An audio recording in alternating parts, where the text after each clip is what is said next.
here's the shipping label. They just stuck it on the box and sent it to me just like this. I don't understand. I have never seen Amazon ever do this, and it legit came from Amazon Fulfillment Services from Kentucky. Is this how they do in Kentucky?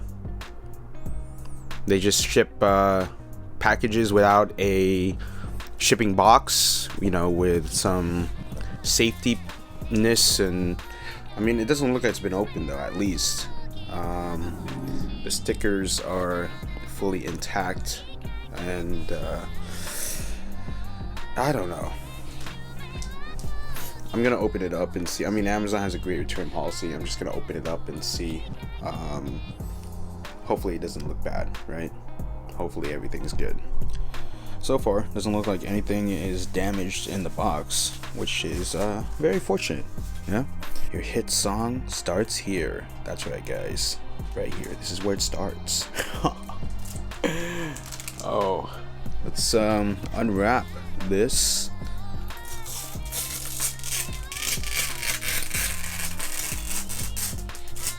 Ooh, that was nice.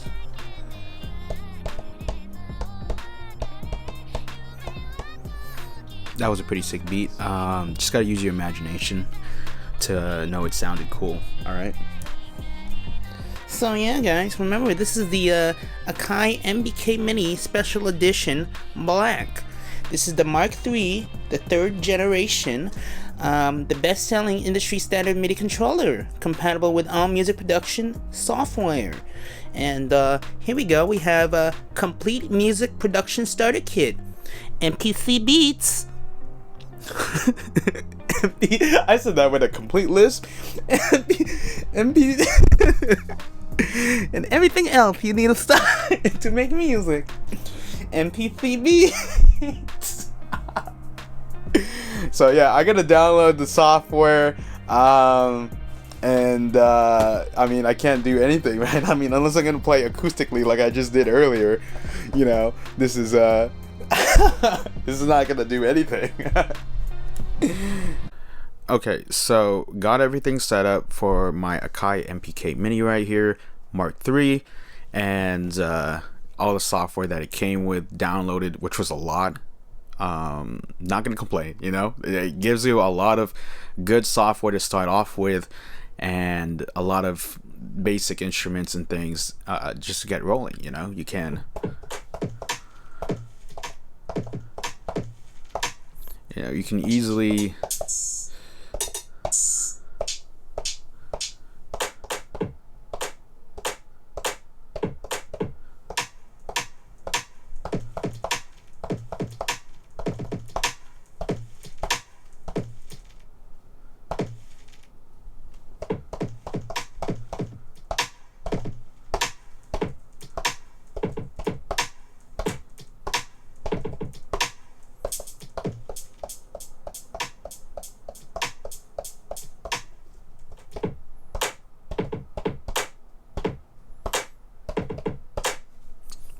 Alright, let's do this.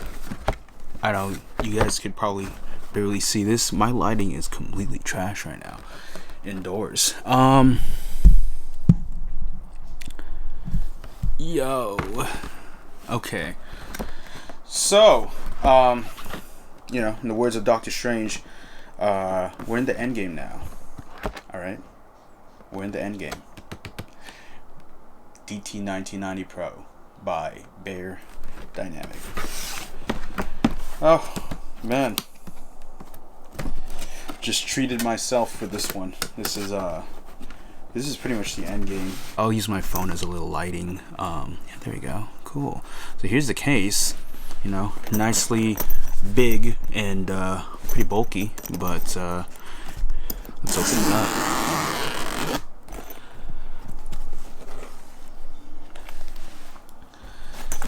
And whoa, what's going on? Here we go. This is perfection, right, guys? Look at that. That is it. DT 1990 Pros. All right. They come with two ear pads. All right. One are analytical, more neutral, and then the other ones are balanced with more mids and bass. So whatever your preferences are, you go for those. And then it comes with 2 cables, one straight and one coiled. So, the cables. It's been a while since you guys seen my face, probably like 2 months now, right? And my hair, yeah, obviously has gotten a lot longer.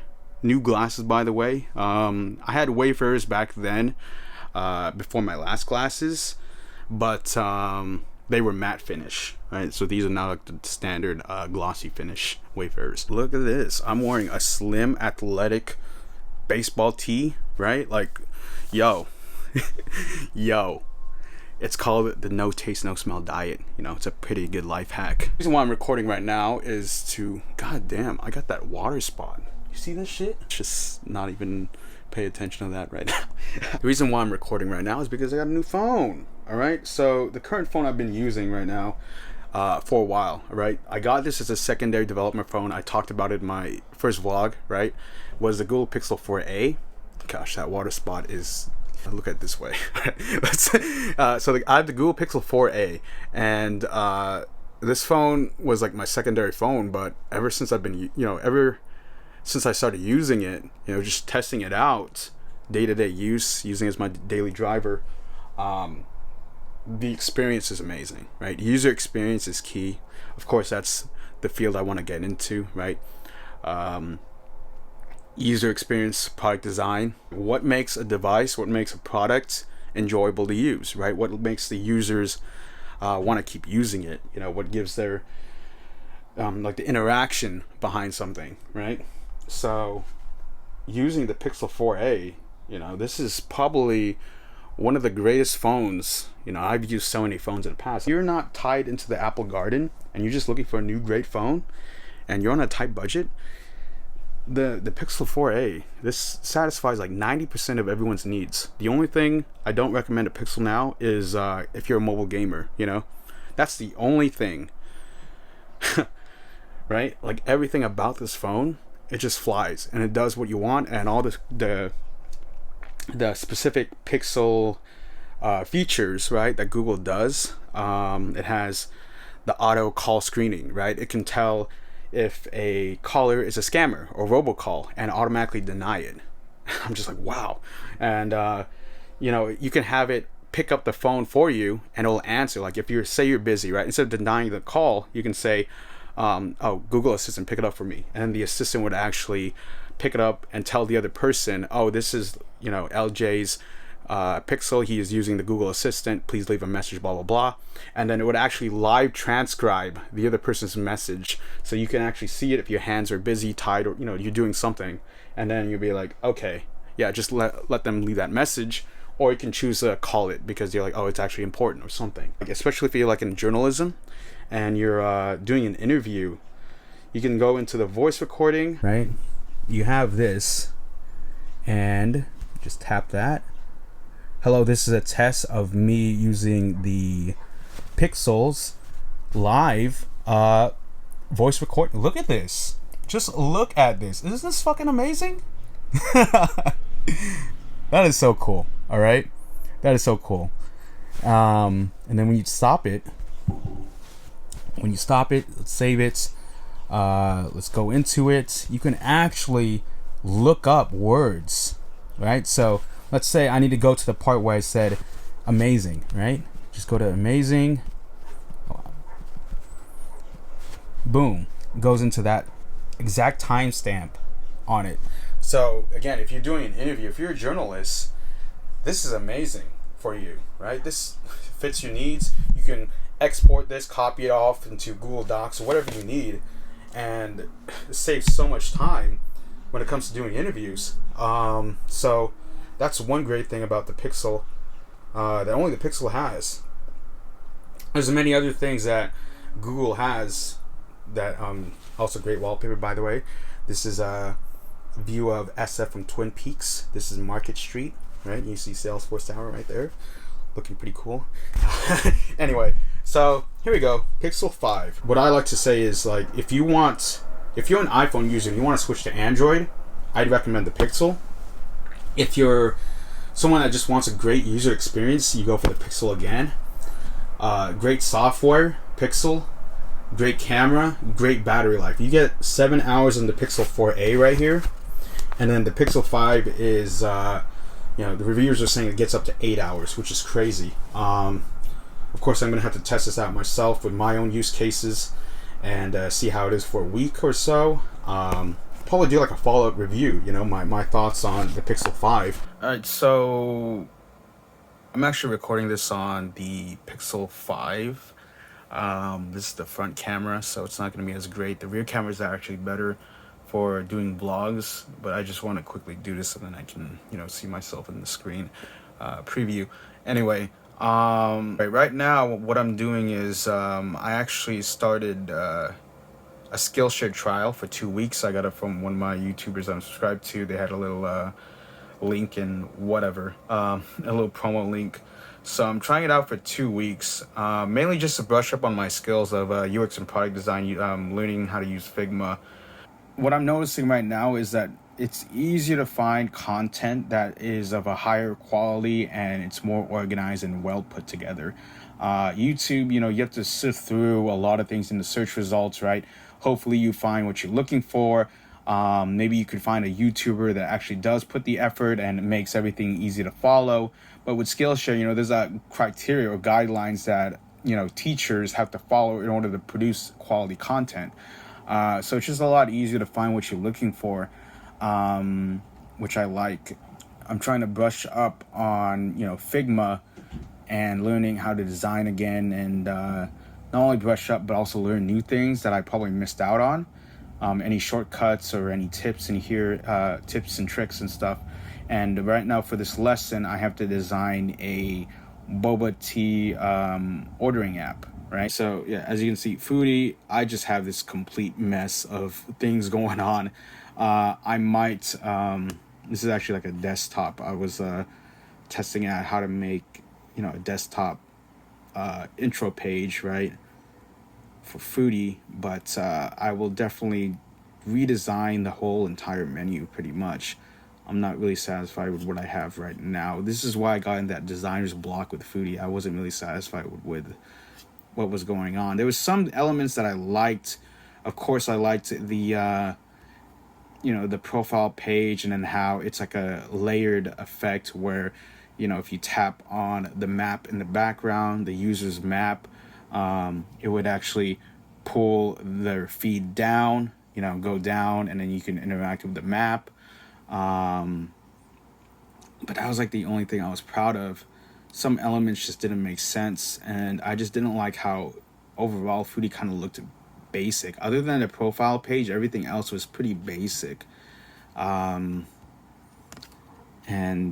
Yeah, the login screen needs help. That's so hopefully, yeah, once I go through my Skillshare classes, I'll be able to keep all of this, but then actually make some new screens, a new set of screens, with a completely new design, and until I'm satisfied with it, right? You gotta have produce some quality work, and it has to be pretty unique, things that will make me stand out compared to doing the basic stuff that most people do when it comes to designing. Don't make things look generic. Make things have like a little character, a little bit, sprinkle in a little bit of the LJ way on my designs, right? I mean, it's got to be something that only I can produce, right? All right, so one of the things I'm also focused on besides working on product design and finishing up Foodie is my next PC build. And originally I had the AMD Ryzen 7 5800X. Pre-orders actually started today at 6 a.m. and some websites had early pre-orders. And of course, the reason why I have the Ryzen 9 instead is because I came into the clutch and I managed to snag a pre-order of the 5900X. Right when these dropped, I looked at the review. The embargo for reviews came out after, and so I, didn't know if this is going to perform better than the Intel Core i9 10900K. And yeah, unanimously across the board, all reviewers are saying AMD is the way to go now. AMD beat Intel finally. If you want to go for gaming and everything else, you go for AMD. So props to AMD. All right, so this box right here, right? Plain box. Plain box. But you see here, Sony MDR EX800 ST, Japan imports. All right, Japan imports. These are Endgames for IEMs for me. All right, I know I said the Beyerdynamics, which I have in the case right now. I know I said the Beyerdynamics are the Endgame. This is the Endgame for headphones, right? I'll just show these off right now just because I have better lighting, right? This is the Endgame for headphones. Gonna use it for my new setup basically. Gonna use it for my desk setup. Gaming. These are amazing for gaming. Great soundstage, great imaging. Just listening music in general. I also got the FIO K5 Pro DAC amp, power the DT1990 Pros. Very good, right? Made in Japan, only sold in Japan, and only sold to Japanese studios, so you can't get them normally, right? And these are considered some of the best Sony IEMs. Of course, they make better ones now, but these were made 10 years ago, and they still are considered some of the best IEMs that you can buy, period. For the price, these are $250. All right, it is pretty hefty, but again, this is Endgame, and this is not even. I mean, $250 for IEMs, is pretty steep. But when you think about it, the competition, there are IEMs that cost double the price, triple the price, right? This is all it has in the packaging. Just a little brief instruction booklet. Yeah, so gonna try these out and see how they go. So Saturday, November 6th, right? It's November 6th? No, 7th. Oof. Okay, so it's Saturday, November 7th, and a lot of people woke up to Donald Trump got fired from his job by America. So I'll probably do a separate vlog on this, just talk about my whole discussion, just, overall thoughts on, his presidency, right? What happened to America during these times, and how we still have 70 million Americans, right? 70 million Americans that wanted 4 more years of that, right? That's one of the issues. So, yep. I'm gonna have to edit this one real quick and just fire it off. Just like a collection of the things that I've done. But yeah. So, okay, cool.